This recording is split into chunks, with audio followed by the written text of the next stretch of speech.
Hello, everybody. This is Curtis, and I'm here with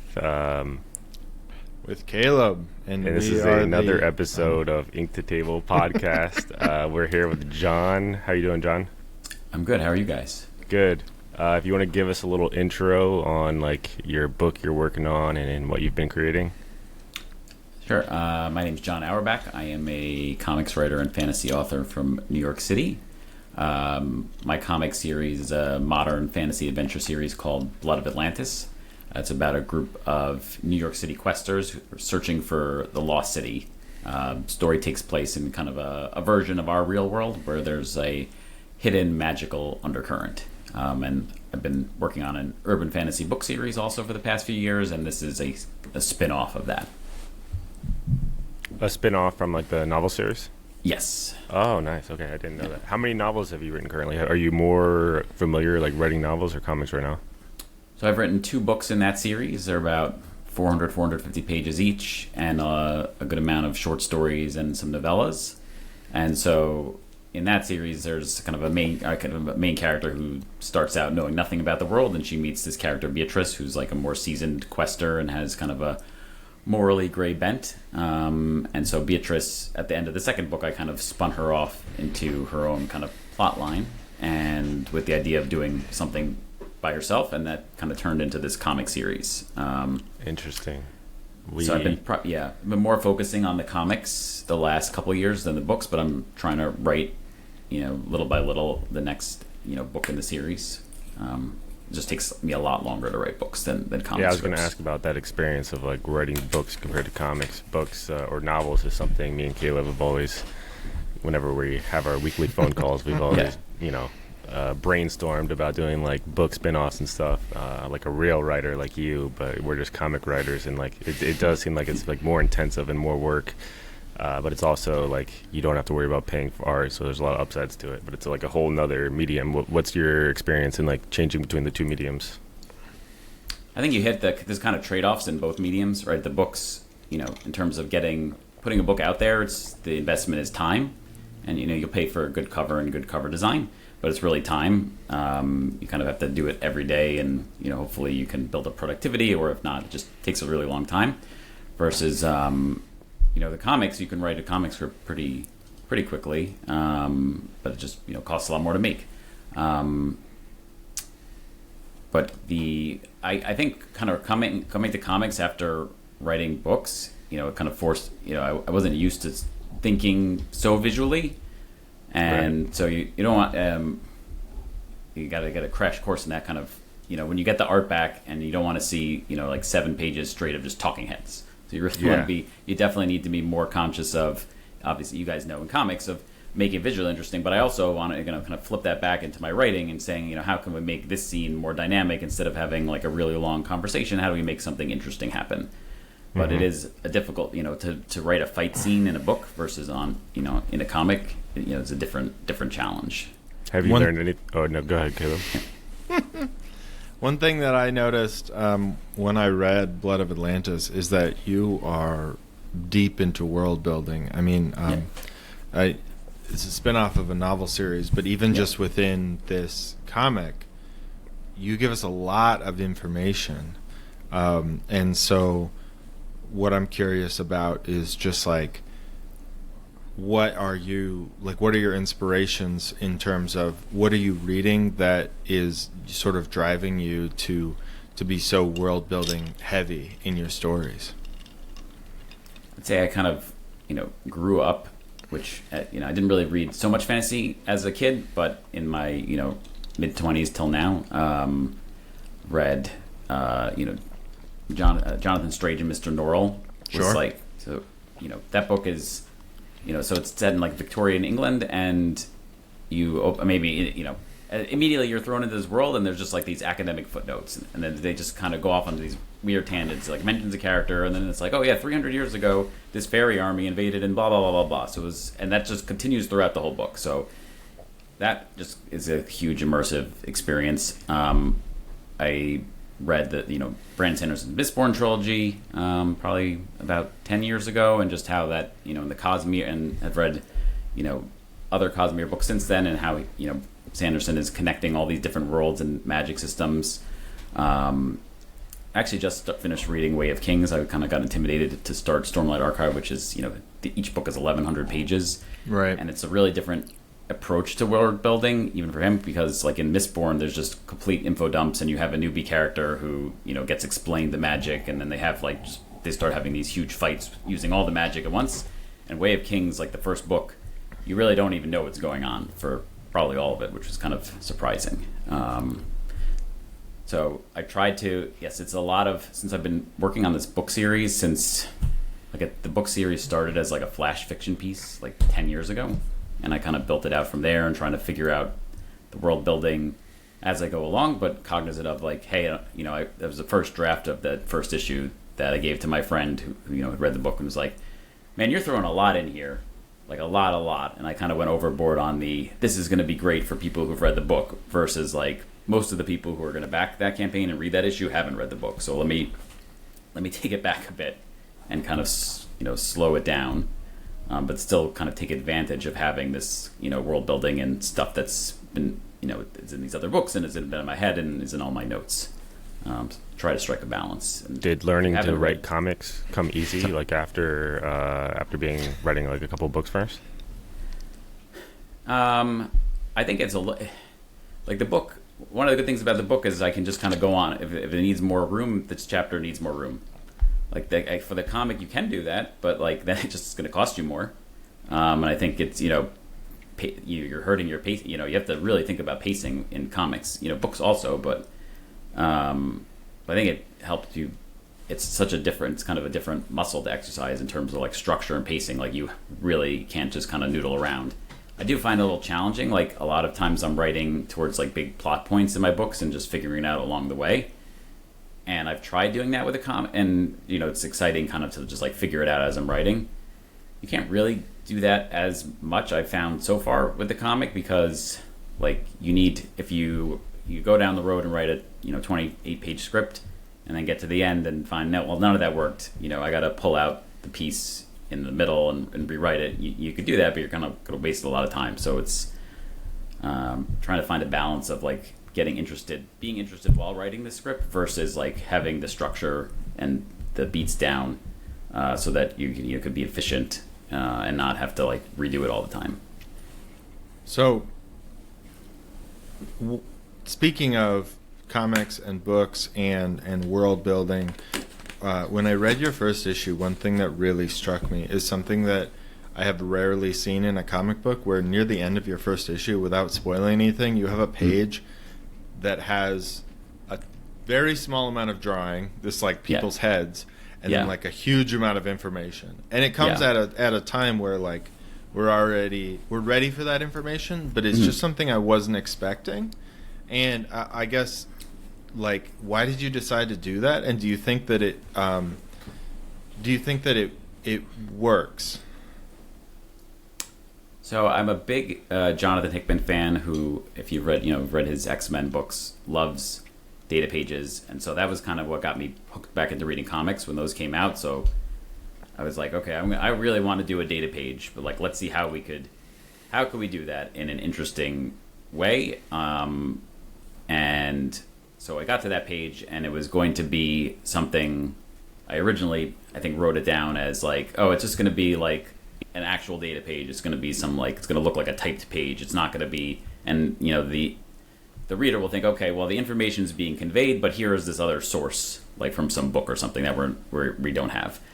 And then Fran Delgado, the artist, kind of recontextualized it as, oh, what if we just kind of do these talking heads and like kind of link these boxes together, and like, so it is a big info dump, but at least it's like looking visually interesting, and you have the character kind of little bubble reactions as the one character is explaining to our newbie character what's going on, and then by the end it kind of overwhelms our new character, and he's about to like throw up from getting hit with all this information. So I think I was cognizant of not dumping all this world building in a boring way, and I thought let's shifting from, I still want to do kind of a proper data page. Maybe I'll put it in, there's not one in issue 2, but maybe in some future issues. But I thought this was an interesting way to like flip on that concept. Sure. Yeah. I mean, I think what I appreciated about it is that you didn't put it at the beginning, right at the beginning of the story, because I feel like that is something that sometimes happens where if you hit me with that page like on the first or second page, I might have, like as a reader, I might have been like overwhelmed. Right. But by this point, I'm invested and I want to know what's happening. And so I thought that was really cool. That's something I see a lot. But now that you mention it, Jonathan Hickman is definitely he likes his words.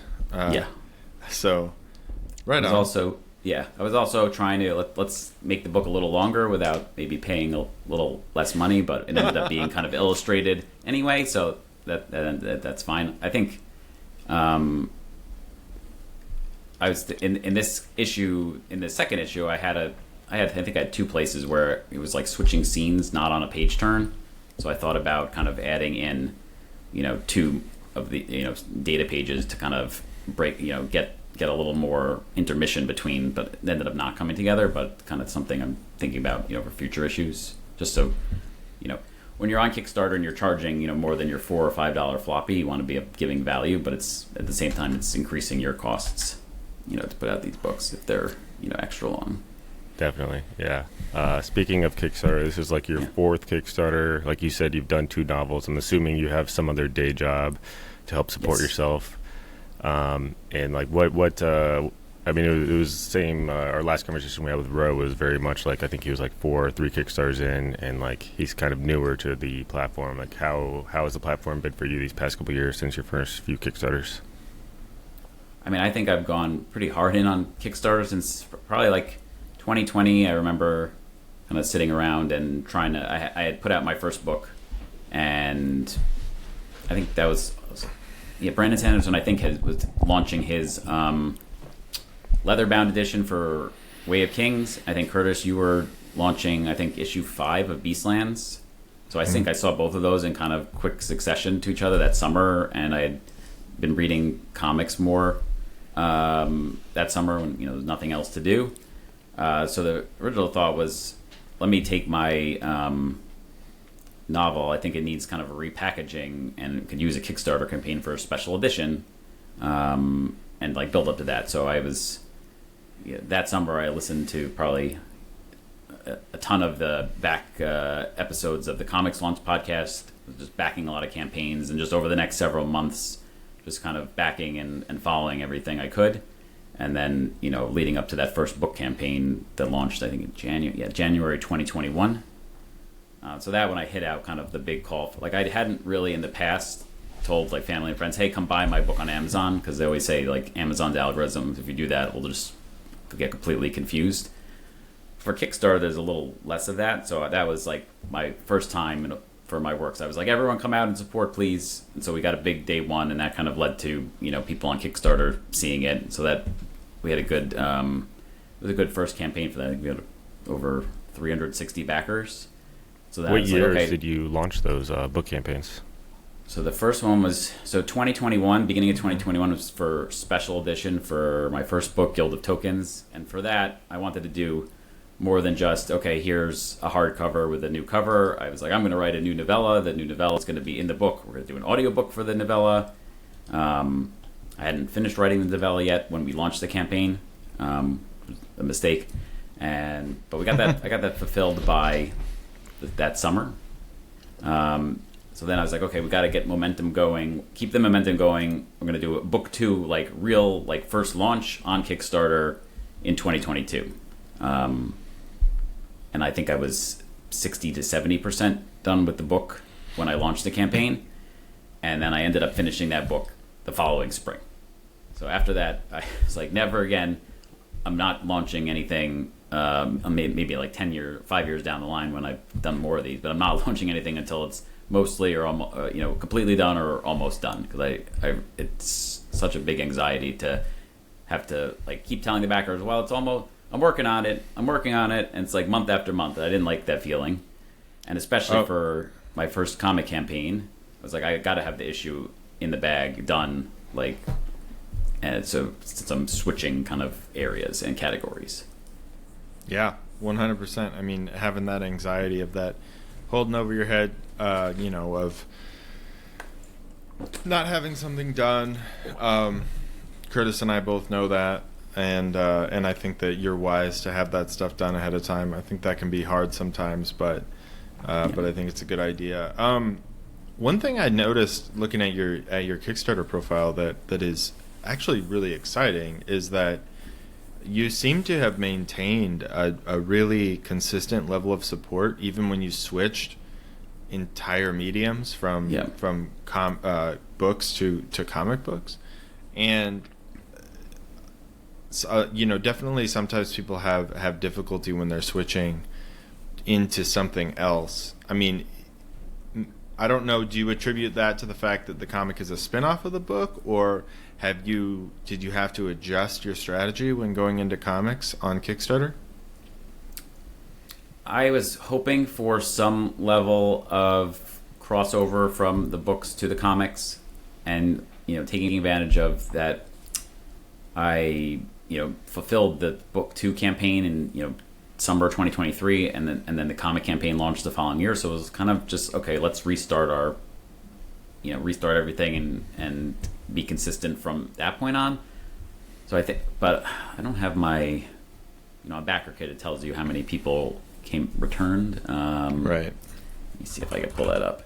I mean, if it's anything like what Curtis and I have experienced, you always get a lot of new backers every time. So obviously, I'm looking at your campaigns, and it looks like you're in the high 300s mostly on your campaigns. But I'm sure that a good number of those are new each time, and there's a certain amount of attrition that's just bound to happen. Yeah, so I pulled it up. So the first issue campaign, 93 returning backers, so 268 new backers. Oh wow. So it was a lot of new backers, and I think obviously attribute that to you're in a new category. I think if you do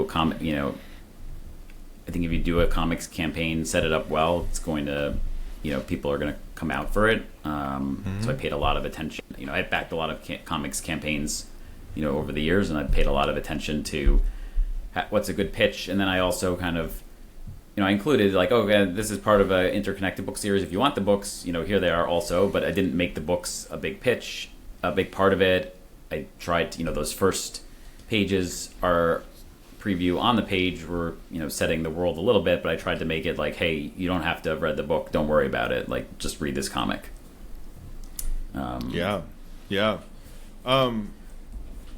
Speaking of Kickstarter, I mean, you've got over 800 backed projects, and like you said, you got really into Kickstarter. I mean, honestly, that's very impressive. I think that I feel like I back a lot of Kickstarters, and I'm at half of what you have in terms of back Kickstarters. So are you First of all, what kind of categories are you backing stuff in? Is it mostly comics, or are you backing other stuff? I think now it's probably majority comics. I was doing more in the book space, but now it's interesting. When I did those first 2 book campaigns, the publishing category for fiction was not very robust. And then in the last 3 or 4 years, everyone has kind of just piled in. Maybe because of Brandon Sanderson, he did that $42 million campaign. But I do find a lot of the publishing campaigns now are like special edition of books that have already come out. I like getting a nice physical book that people have put thought into the design, but I don't physically have room for all those books. So, I don't have time to read all those books, but I do have time to read comics. So yeah, sure. And most of those I say now are comics, and I like supporting people and trying new things, and so a lot of those are just kind of backing at the digital level, just so I can get exposed to the person, and then maybe down the line I'll move up to the physical issue. Sure. Yeah. I mean, that's awesome. Do you find that you're reading so many indie comics? Are you drawing inspiration from that? Do you are you, because you talked about being inspired by Jonathan Hickman, are there any indie comics that are really exciting to you right now that you've backed on Kickstarter? So I backed your guys' stuff. I've I was waiting for that. and read that. So Present Company excluded. I'm really following what Charlie Stickney's doing with White Ash and the game. Oh yeah. Kat Kalamia and Phil Falco's. I think it's what's called the Ever Afterverse. Those are not safe for work comics, so I'm not reading those at home, and I don't have the physical versions of that. But I like, they're both local to New York City. I've met them a couple times in New York Comic Con, so I like to support them. Let's see. I've like Chronicles of the Shield Maiden. Oh, yeah. Asa I really like his approach and kind of the anthology series and how that's evolved over like the 4 volumes. A lot of times I'll back and then it'll be until like I'll have in this like folder and it'll be like, okay, we're up to issue 3 or 4. Let me like kind of binge read those. Sure. From kind of a Kickstarter and kind of production, marketing, business side, I follow what Pat Chan is doing a lot. I mean, he's like on another level. So it's a mix of kind of people who are, taking this, creating good books, but taking this seriously as a business, like you guys and the people I mentioned, but also like, interesting ideas and new concepts that you maybe aren't seeing, in the big 2 comics. Are those your aspirations to get to that like Pat Shan level where this is a business for you, or are you content with like having a different source of income and kind of going like Kickstarter by Kickstarter? I mean, that would be so. At my day job, I'm a patent litigator, so I've done that for almost 20 years, which sounds crazy. So that would be great if I could get to kind of that level where it's a business, but I'm able to carve time out, in the mornings and at night to do this, comics and books. So if it's, I find it's a good outlet.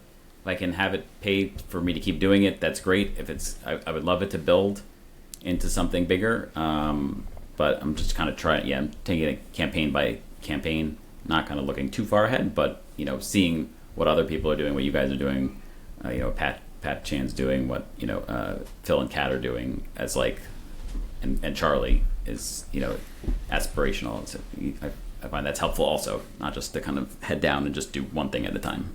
Yeah. Sure. Yeah.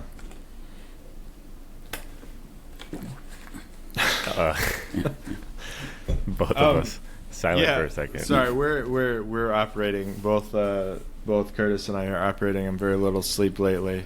But we also have day jobs. Unfortunately, we are not the Charlie Stickneys and the Pat Shans of the world. Do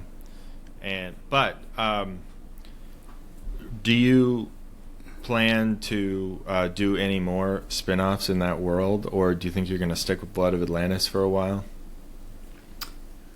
I think I would like to do more spin-offs. I think it's helpful from a marketing and getting new readers in to be like, okay, like if you built up a good reader base, give them something that's adjacent to what they already like, I think is a good idea. Yeah. On the flip side, I've written kind of in this world for so long, I'd like to do something new. And sometimes if you're doing something completely new, you can reach a whole new level of a whole new group of readers, and get more readers that way. So I'm trying to, I'm writing this kind of in-between book for my series, not book 3, it's like book 2.5, more also as like a jumping in point for people. Sure. And I'm getting to the end of that, and now I'm again having ideas like, oh, these characters could go off and do this story that's not related to the main plot, and that could that be a book? Could that be a comic?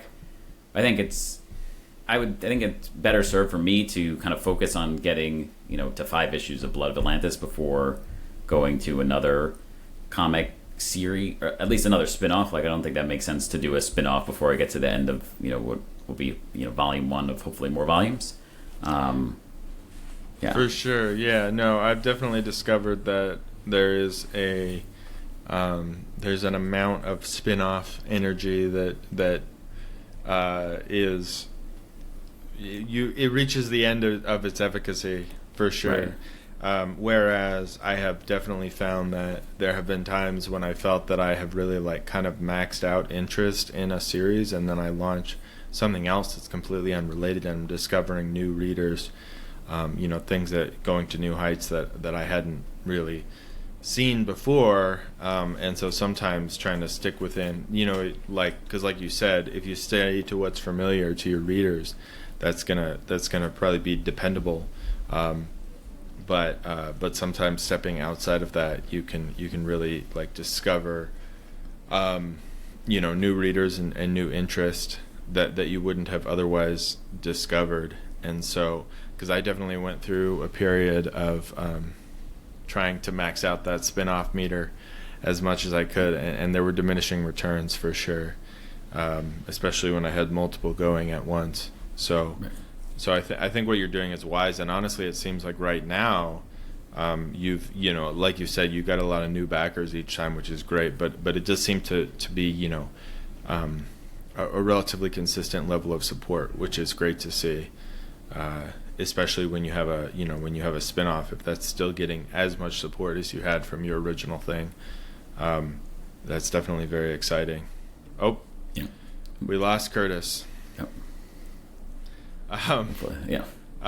We can. That's all right. The show must go on. Yeah. Yeah. Well, oh, he's back. Oh, he's back. There he comes. Like I never left. Right. Okay. So, Curtis, did you have any more questions about Blood of Atlantis? I'm still curious about the Kickstarter talk. Like, what's your main methods of marketing here? Are you I know you went and listened to like the whole backlog of comics launch. I'm curious, like, you're newer to Kickstarter than us by just getting into the past 4 years or so. What methods of marketing, like mailing lists and such? What's worked for you? Yeah, so I've had a book mailing list for a long time. So a lot of what I did, last year in the lead up to the first launch was like make a big deal for several months. Hey, I'm writing a comic now, and here's what that's about. And I did that for 3 or 4 months before the comic was launching, just to get people used to it and have them associate. Okay, there's a comic coming. Maybe I want that. Maybe I don't. But at least they'll. By the time we got to the campaign, hopefully people have been reading and knowing for several months, hey, this is coming. Separately, I had a Substack newsletter that I started in the summer of 2020, fall, summer 2021. And that I had created as a, hey, I'm going to write my own comic, like, come along as I try to figure out how to do that. And I tried to consistently post and have like a side goal of like, oh, let me build up some new subscribers that way. That kind of, I think the platform has really developed in terms of the tools and the number of people. And at that time, if you remember, like summer 2021 and the following months, Substack was like, hey, professional comic people, here's a lot of money. We're going to give you, go do whatever you want. And so I was like, oh, great. We're going to have, these people are on the platform. Like, I'm going to be on the platform. The readers are going to be on the platform. It's going to be this whole new comics community. We're all going to hang out here, and we're all going to have newsletters here and whatever. And I think, we exited kind of the zero interest rate era of like VC money. And so that strategy, I don't think they probably looked at it and said, this isn't really doing anything for us. There's a lot of capital I think they gave to all those writers, and we got some great stuff out of that. 3 Worlds, 3 Moons. Kelly Thompson had, I think, The Cull, and what's her other series? Her kind of fantasy series, and I'm blanking on the name, Black Cloak, I think. Brian K. Vaughan had Spectators, which I thought that was probably one of the best Substacks that kept going and having kind of fan interaction. That was a good mix of community fan interaction, and you wanted to read the page every week. They release like 1 or 2 pages a week of their graphic novel, which is now going to be a hardcover in a couple months. But that as a whole, I think, didn't develop the way they did. So I kind of, I was a good place to do my kind of behind the scenes post, but it didn't build into a big source of subscribers. So I think for the launch last year, between the prior backers I was able to bring over, a little bit of family and friend support. We got a good kind of start, and that brought in kind of the comics readers who hadn't backed any of my other campaigns. And then it's an emotional kind of whirlwind in the middle of every campaign, trying to be like figure out where are my next backers coming from, right? I also I try to do a lot of backer update swaps.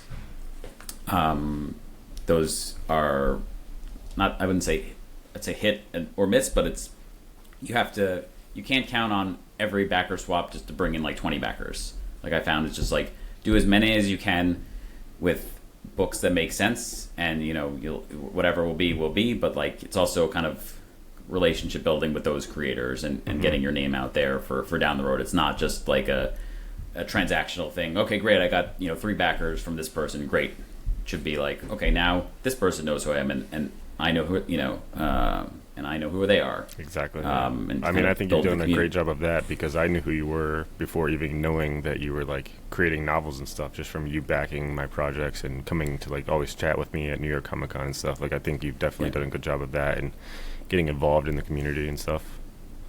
Yeah, thanks.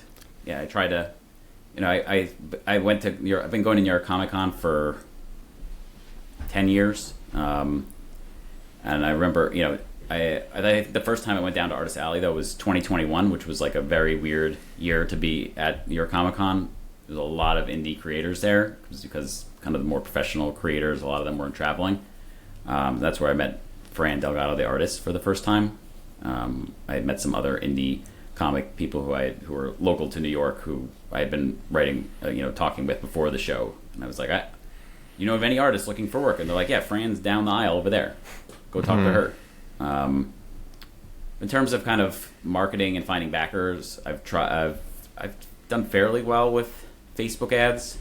I can bring it up to kind of a good level where I've made my money back and more, but I haven't hit. So that's, I think, good for like the middle area. And then you're kind of reliant on, okay, if you've done enough where you're in the middle of the campaign and you've got a good amount, you funded, maybe you got a project we love, you're hopefully just getting some organic views on Kickstarter. I think it's very hard in the middle of the campaign to get any sort of kind of big chunk of people coming in at any particular day. So you're still like dependent on kind of the luck of the draw. And then I look at kind of, I view it more like, okay, this campaign, let's try to get past where we were last time. Like I'd love to get to 400 backers.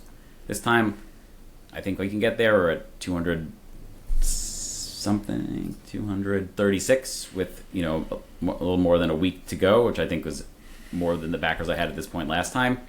So then for issue 3, you're going to have a bigger chunk of people hopefully come in at the beginning of issue 3. It's not about like, let's try to make issue 2 the biggest issue it could be. It's like, let's build. Sure. Kickstarter as a platform, have you noticed any changes since 2021 first launching? Like me and Caleb again, it's one of those things we always talk about is how the platform's changing and like just what we notice in our campaigns.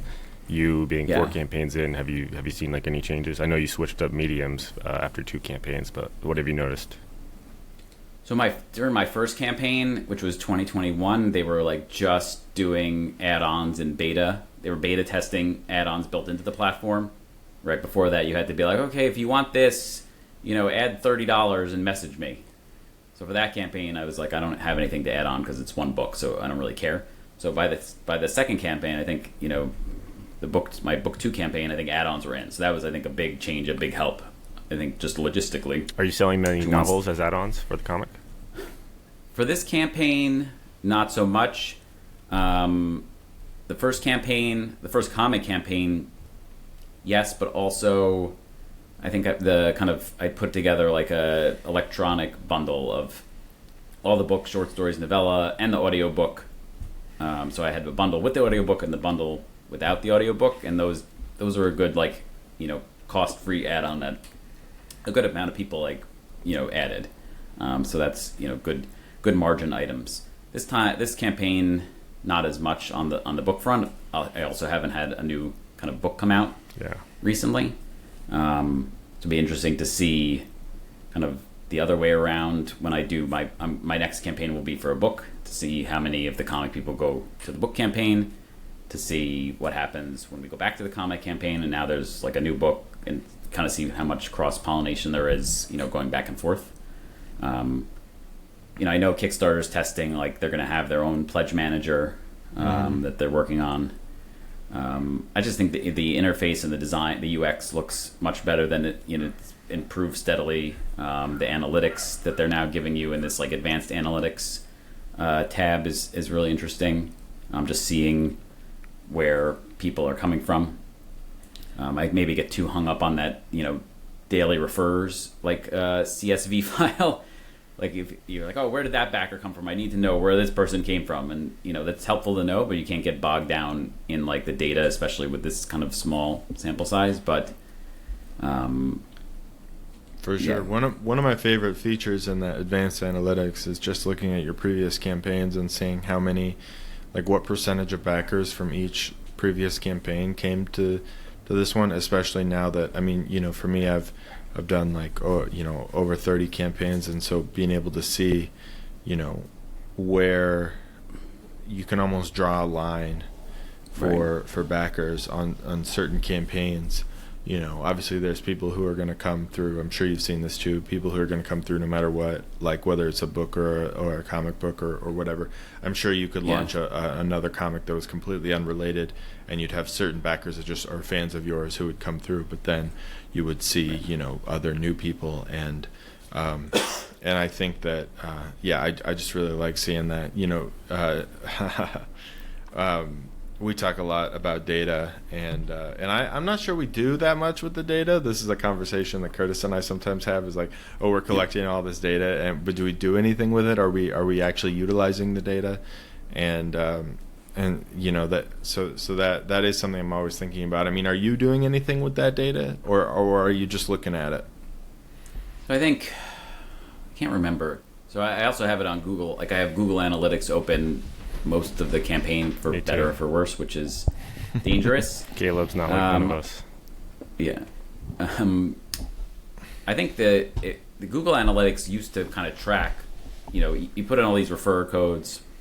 There's a lot of referrer codes. In Google Analytics, you used to be able to see, okay, here's the traffic from each referrer code per day. So you could actually see, okay, you'll see when you get a backer from one of those codes, but you could also used to see like how many people are actually hitting the page. I don't think that, for some reason, I'm not seeing that in Google Analytics this time. In the advanced dashboard, you lose access to that when the campaign's over. So like for the first issue campaign, I kind of went through that tab and just like wrote down what I thought would be helpful to remember for this time. I think it's more useful like so I pay attention to it during the campaign and then try to take a little bit of what would be helpful, going forward. Just save it in case it might be useful. Yeah, but I think I always tell Caleb the data is important to have, whether like just knowing like if a campaign doesn't perform as well, and then you're able to go back and look at that data and see like, okay, well, it's because I wasn't able to get as many returning backers, or it was because I didn't have as many new backers. Just knowing that stuff I think is super important and can like dictate your strategies on future campaigns, or seeing if ads worked, cross promos, like using reference links for all that. Just knowing what worked is, I think, important and can help like give you strategies for future. Yeah, 100%. I can see that. I think certainly when I look at things like how many returning backers versus new backers, that is for me sometimes a good indicator of whether or not I should continue something. I will often do a campaign that's like this sort of like a feeler, that's like, okay, this could be a one-off issue, or it could be an ongoing thing, and I kind of just like get a sense of what the interest level is. And of course, I have done campaigns like that where it's like a spin-off or it's a new idea, and then it's like, oh, I didn't get a lot of backers and I only got like 8 new backers or something, and I'm like, well, this is probably not something that's worth really pursuing, because it didn't attract a lot of new people. It was really only my like sort of hardcore followers that backed it. And then whereas if I have something new that's got 250 new backers or something like that, that's probably something that's worth investing more time and money into. So I suppose. Yeah, I think when you have multiple of us also all tracking data, and then I think it also can tell us a lot about like the health of the platform, because like Kickstarter is always changing the economy and everything, and like if we're all kind of noticing new backers down or whatever the trend is, like then you can kind of not that even if there's nothing you can do about it, then there's it at least tell you that it's not your fault, and it's just it's just you're relying on this platform to find backers and get your money from there, and it's not always your fault. It is your fault, Curtis. But no, I just think that that's where you have all that data. You need to be cognizant of how can I use this data, and not just like I'm gonna stare at this data every day. I'm gonna refresh it, because like we're all in that. Like you're on Instagram and you refresh the page and you're seeing if anybody posted anything new or liked my post or whatever, and right. And like obviously that's useless and not only useless but like deleterious probably. So like 100%. I think it's helpful in that you can knowing the dashboard says I've got 164 returning backers from issue 1, mm-hmm. and so I know how to reach the returning backers who haven't backed yet. Backer Kit launched my newsletter, campaign updates. So seeing that and saying when was the last time I sent out a newsletter or a Backer Kit launch email or a campaign update to those people? Like, let's do another one of those, because those are people who've backed you before. Those are going to be higher propensity to back again versus like, let me post on Twitter for like 3 hours straight, which is not going to do anything. So it's, that way the data is helpful. I mean, I still post too much on Twitter hoping it to do something, but it is what it is. And you're relying on the platform, but you're hoping that, over time, those backers become less of kind of just Kickstarter backers and kind of your fans. Exactly, who also happen to be on Kickstarter. How did you learn Right. Facebook ads? Did you just jump in and like start spending money to it, or did you take any courses? It's something that me and Caleb again talked about, and I've used BackerKit marketing, I've used GelUp, I've played around with myself, and like the results are always hit and miss, even when using these marketing companies. And like knowing that you're getting return is like the most important thing. So is it like, I'm curious about your experience using that. I started learning about Facebook ads for my book marketing when I was marketing my books, 6 or 7 years ago, and listening to author marketing podcasts, and they're interviewing people who are it used to be super effective in the early days when not so many people were running Facebook ads, and you were just targeting similar interests and people, and you would send those people to Amazon, and it would hit like the right genre, and then that would get Amazon promoting your book, and that just snowballed for a lot of people. It became a lot harder once everyone was doing it, and the targeting was not as great. That gave me kind of a good grounding of like what's a good ad and what should you be doing and what you should not be doing. I found that for me, it's the challenge with doing Facebook ads for books. It's a $5 ebook.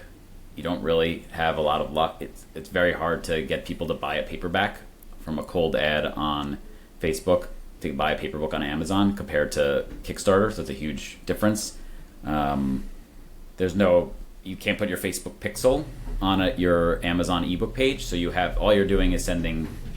You can only do a traffic campaign, which is just Facebook is finding people who are going to click on links, and so it'll send it to those people. There's no feedback loop like you get with the Facebook ads for Kickstarter, where we can put our pixel on our campaign page, run an ad to do conversions, and then you have enough.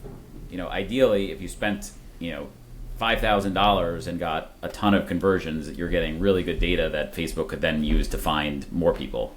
I think at the level, even on Kickstarter, you can offer more expensive things that still don't have enough of a like high ticket item where you could run ads at a certain level and still make money. So that's a challenge. So I try to stay kind of minimal spend, and luckily it's a 3-week campaign, so you can do more than just kind of like a $5 a day budget. It's a good additive. It's not like it's not making or breaking the campaign. Right. It's just fuel on the fire, especially if you're able to already get returning backers and family and friends to get you started, and helps out that dead zone. Yeah. What I find is interesting, you said that you know, you've done ads for Amazon and for Kickstarter, and I mean the biggest difference to me, yes, on Kickstarter people will spend a lot more money, but if they're not already in that ecosystem, if they don't already have a Kickstarter account, like getting them to convert to sign up is super difficult, and and I think that's something that we all had a lot of hope for, about like Brandon Sanderson bringing in all these people. Now, has that made a difference? Like we all thought it would, or at least a lot of us. That was like a big narrative at the time, was that it's actually good because all these people are signing up for accounts. But like, it's really hard to years on, looking at the numbers, it doesn't really seem that was true. Whereas on Amazon, like literally anyone can buy stuff on Amazon. Like yes, you have to have an account, but like who doesn't have an Amazon account? And so you're saying we need an Amazon crowdfunding comic site? That'd be amazing. Yeah, exactly. Let's go Bezos. I mean, frankly, if like, and not that I want this to happen, because I'm not like trying to. I'm like no fan of giant corporations, but if Kickstarter just like had an Amazon checkout where you could like check out with your click Amazon account without using, without making a Kickstarter account, or if if there was some way of being able to like just buy stuff like the way you can on a lot of other sites, especially major sites like Amazon, makes it so easy. I think it would be easier to convert people on ads, because there's just this barrier of entry, and people spend more on Kickstarter because they're bought in, they're bought into the ecosystem, they understand the idea, and they're willing to spend more for like these sort of collector's items. And so and that's what we market to. I mean, that's what we design all of our campaigns around. Here I'm getting on my soapbox a little bit, but we build our campaigns like 100% around that. Is like, what's the most expensive item? I mean, like we do these like fancy collector boxes or fancy editions of our books and all this other stuff that you just could not sell on Amazon, not really. I don't know. Sometimes I think about how much would it change everything if just the way that we're and I'll tell you, I think Kickstarter might be moving in that direction, because did you guys notice now that they have a pay-as-you-go option now on Kickstarter? Yes. Yeah. That's wild. I just saw that the other day. I don't know how long they've had that. I think I remember Tyler James talking about that earlier this year. I think you can like split your. If it has to be like over $200 or something. You could split it. Maybe into 4 that's payments. why I hadn't noticed before. But yeah, because you have to have a large enough. But it's like how much easier now is it for people to? I mean, exciting for us as creators. It's sort of scary for me as a consumer. Like that idea of like, oh, I can split up my payments. But yeah, I mean, so I don't know. I guess I was rambling there, but I've always found that the idea of running ads to Kickstarter is really rough, because unless you're hitting people who are already in that ecosystem, what are the odds you click on a That's true. I mean, that's Facebook what these ad. marketing companies like Jellup and Backrocket Marketing are supposed to do. Is they have the ecosystem, they have the emails, but it's still hard to have like a good return on ad spend with these companies that are targeting your exact audience you need. It's just so much competition these days. I mean, even in the comics world, like you're saying, Sanderson, like now you had the big G.I. Joe campaign last year, and now Transformers, and I don't know how much actual crossover into indie comics those backers have. And I know that's what Sam, the Kickstarter guy, is like working on, is trying to get crossover, but I don't know if there's a lot right now. Yeah, I would be interested to see kind of. I mean, I think the other interesting thing is you can go on the Transformers campaign and see. I think click on community and you can see how many of those people are Kickstarter.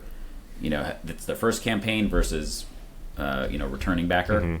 I will say for ads, on Facebook you could target to people who are interested in crowdfunding and Kickstarter, and then also you'd say, and then interested also in comics. Mm-hmm. So theoretically, you're narrowing it down. I don't know that everyone in that pool of people has a Kickstarter account, but at least you're not starting from infinite. And then sometimes I'll narrow it to, okay, I did one for like that audience, and then narrowed it to people who like Indiana Jones and Tomb Raider and The Last of Us, and try to go even narrower. And Facebook saying, oh, they're going to move away from targeting because we have AI. We can find anyone with AI. But I think we are at a disadvantage to the marketing companies because they, right, as you said, Curtis, they have kind of, once you get tons of emails, you could feed that into Facebook. It'll do like a lookalike audience, and then you'll have maybe people more likely to back.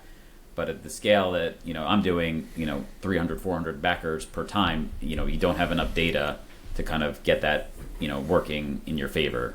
So it can't, that's why I don't like to, or I'm not resting all my hopes on it, but maybe over time it gets there once you're building up your backer base. Yeah, it's hard to say. I mean, Kickstarter's always changing. The Facebook ad system's always changing, like you said, now with the different focus. So it's hard to say what'll work, but I mean, I think you're doing the right things. Yeah, thank you. Anything else, Caleb?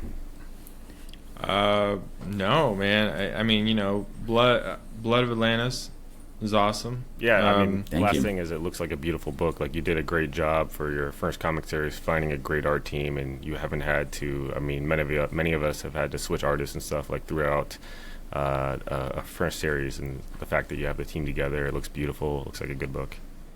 And I really do like the world building stuff. Is very cool. I think that it is maybe really interesting to me because it's so different from the way that I write, and I think that's something that I really like. Is just like getting deep into the magic in the world and all in the rules of everything is really cool.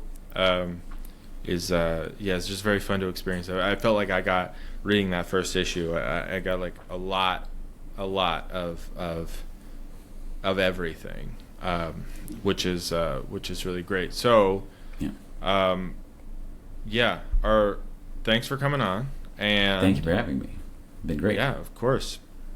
So if anyone's listening to this, there are by the time we get this up, there will probably still be about 8 days left on the campaign. So make sure to check it out. And of course, if you're somehow listening to this and you didn't already read our Substack email, check that out. We'll have an interview with Jon on there as well. So anything else that you would like to add before we let you go, Jon? Yep. I've been following both of you a long time. I love the idea of Ink to Table. I think this is a great way to spotlight indie comic creators, and I'm looking forward to seeing who you guys have on next. And thank you, Jon. Appreciate it. Hopefully I'll see you at New York Comic Con again this fall. Yeah. Awesome.